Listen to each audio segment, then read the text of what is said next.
Hello dear students. In the last video, I explained about asexual reproduction from the chapter Reproduction in Organisms. Today, I talk about sexual reproduction. As I told you, there are two types of reproduction called asexual and sexual. In asexual reproduction, only one parent without the formation of gametes can produce the offspring. And in sexual reproduction, two parents are involved. Usually two parents are involved. Why I say this term usually? In some plants and animals, only one parent or one individual can produce both male and female gametes. As you studied in your first PUC, earthworm, leech are hermaphrodites.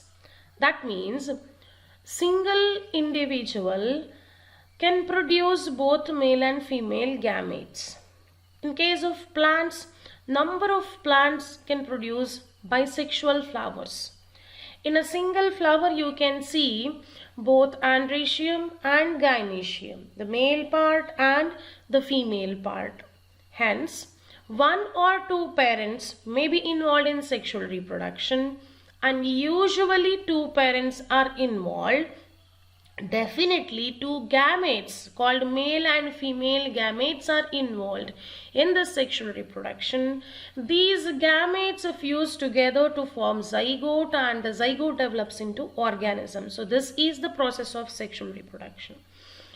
Answer for the question, what is sexual reproduction? Sexual reproduction is a type of reproduction in which two or one parents involved and produce two types of gametes. These gametes fuse to form zygote, and the zygote develops into an offspring. Comparatively, the sexual reproduction is slow and complex process. And the offsprings produced by sexual reproduction process are not identical. There may be some similarities with the siblings or with the parent, but they are not exact copies as in case of asexual reproduction. Hence, sexual reproduction play a very important role in variation, and due to this variation after number of years which may lead to evolution also. Next question is, when an organism reproduces sexually, or at which stage of the life cycle of an organism the reproduction takes place? We all know that immediately after birth the young one is not going to reproduce, right? Only after attaining the maturity or after attaining certain stage in their life they start the reproductive activities. So this reproductive activities are initiated in the reproductive phase of organism. So there is a phase during which the organism reproduces, and that stage is called a reproductive phase. Okay. If it is reproductive phase, which are the other phases of the life cycle? So that is a very important part from this concept. There are three stages in the life cycle of organism. I repeat, there are three stages. See, there are three stages in the life cycle of an organism, and out of these three stages, the first stage is juvenile phase or vegetative phase. Okay, the first stage in the life cycle of an organism starting from the birth up to the initiation of the reproductive phase, that is the initiation of the reproductive activities, the organism will be in a stage which is called juvenile phase or vegetative phase. Then what is the difference between these two terms? Juvenile phase is in case of animals. The same stage in case of plant it is termed as vegetative phase. Okay, juvenile phase term is used in case of animals. Vegetative phase is used in case of plants. So during this phase, growth takes place. Okay, so juvenile phase is a period of growth. And one more statement is, this juvenile phase is of variable duration in different organisms. Okay, coming to the point, duration of these three phases. As I told you, there are three phases or stages.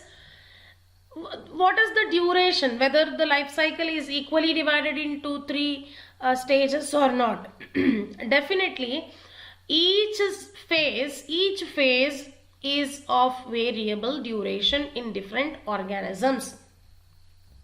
There is no such restriction as life cycle is divided into three equal parts. Okay, so that is highly variable from one organism to another organism. For example, in case of rice plant, which may take a few months to attain a reproductive phase, and in case of human it takes 12 to 13 years to attain the reproductive phase, like that. Okay, second phase is the reproductive phase, very important phase, about which we are discussing later also. So that is the reproductive phase. End of the juvenile or vegetative phase, which marks the beginning of the reproductive phase. Okay, reproductive phase is the initiation of reproductive activities, related activities, which can be identified by flowering in case of higher plants. Right, when a plant starts its flower or flowering process, then it is said that this plant has attained the reproductive phase. It has initiated the process of reproduction. Right, see, in case of higher plants, you can see different types of flowering process. Right, in different plants you can observe different types of flowering processes, because for example, for a rice plant, once it start flowering, it produce seeds, and within 4 to 7 months it is going to die. Okay, so this is for annual plants or which has a shorter lifespan.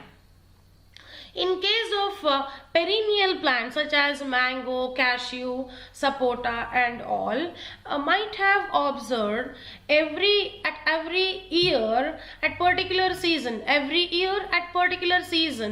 they flowers, give fruits, and again the life will not end. It will continue for number of years, right? So this is a special type of flowering in case of perennial plants, and here we can identify the reproductive phase, that is the initiation of first flowering in its life is the reproductive phase. Okay, initiation of the first flowering in case of its life cycle is the reproductive phase. Right, so in case of animals, how we can identify? So in case of animals, the morphological and physiological changes. Right, before that, see, you can identify this plant because it is a common bamboo species. Okay, it is a bamboo plant. So there are a few examples in your NCERT syllabus for unusual flowering. So this bamboo plant shows unusual flowering. As I told you, the duration of this reproductive phase or duration of the juvenile phase is highly variable from plant to plant. Here this is a bamboo plant which flowers only once in its lifetime.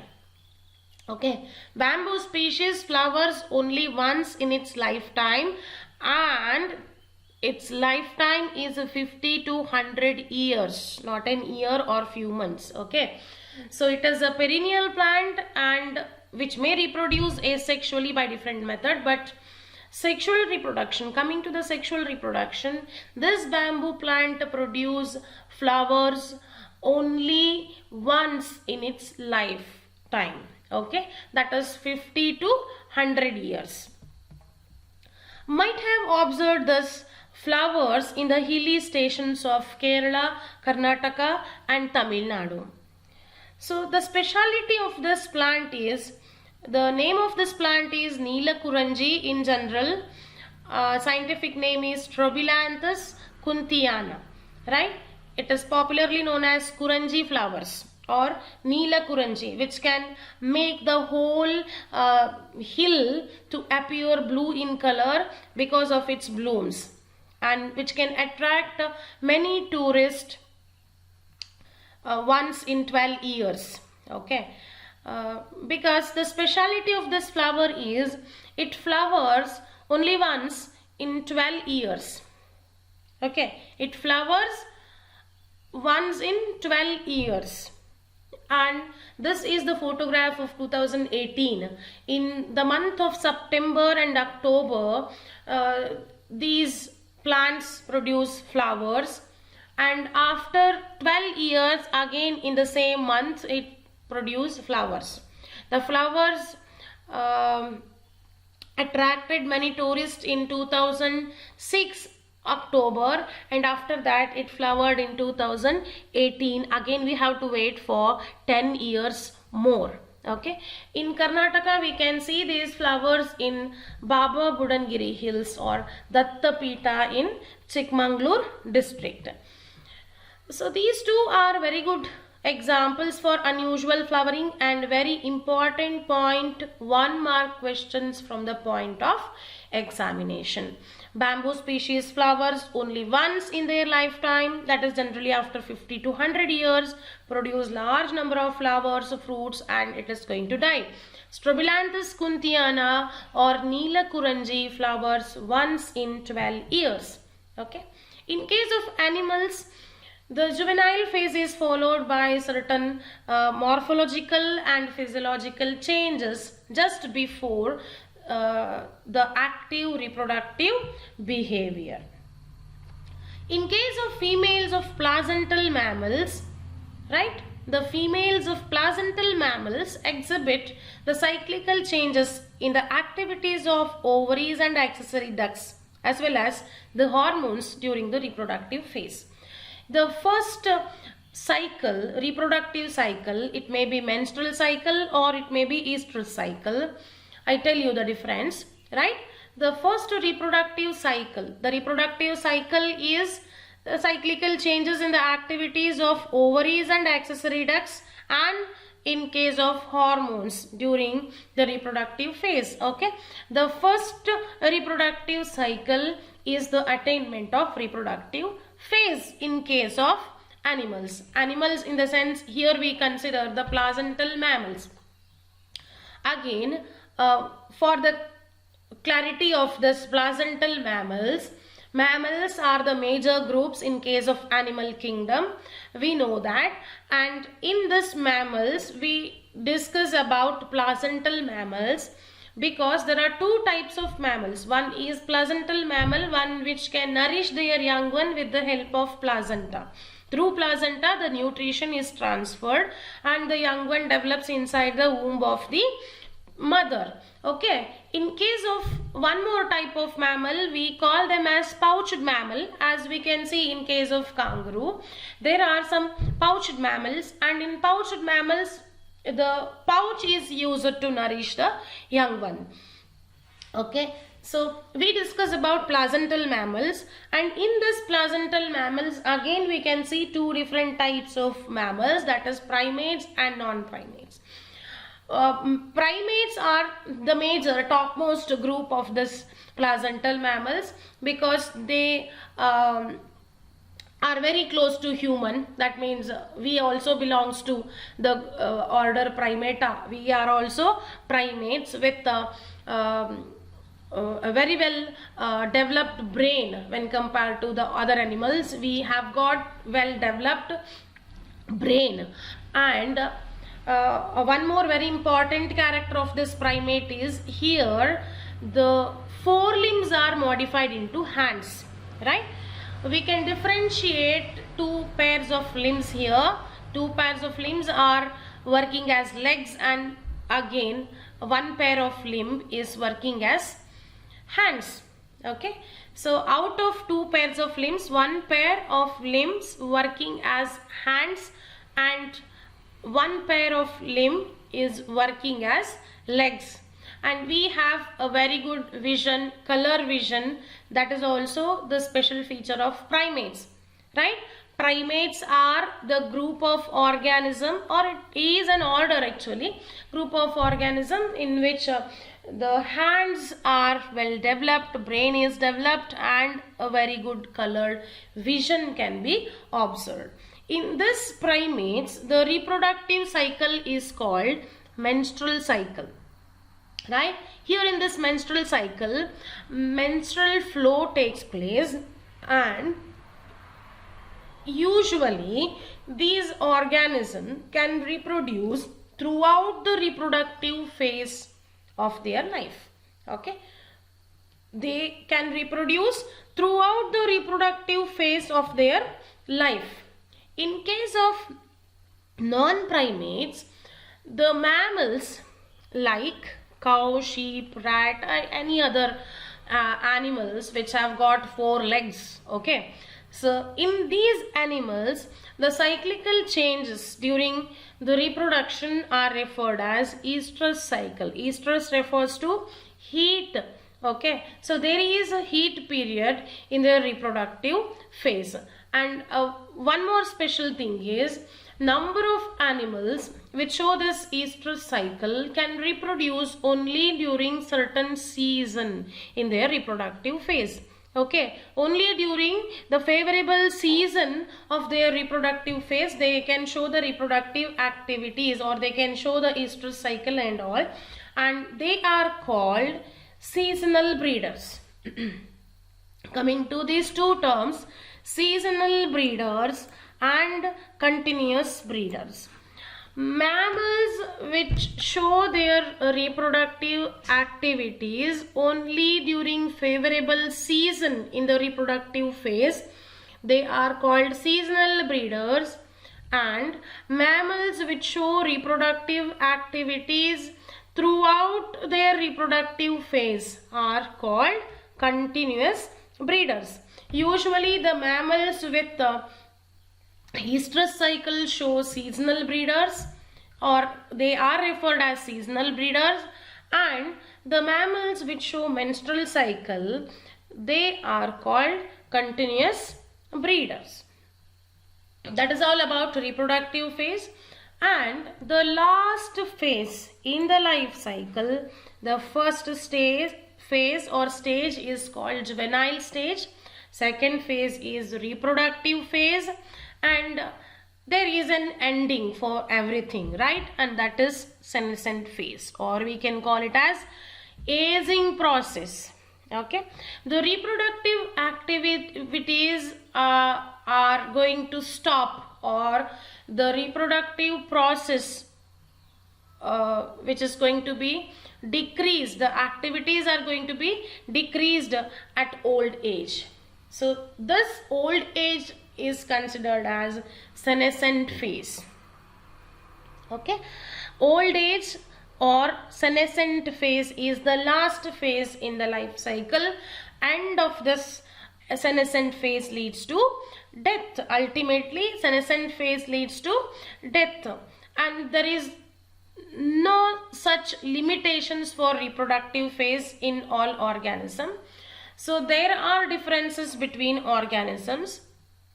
I repeat, the duration of these three phases may vary from organism to organism or individual to individual. Then what happens during this senescent phase is all metabolic activities in the body decreases or slow down, right? And finally it leads to death.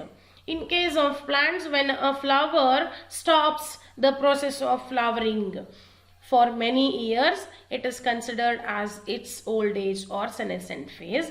And we can easily observe this process in case of animals. After number of years of reproductive phase, it stop or slow down the process of reproductive activity, and this is called the senescent phase.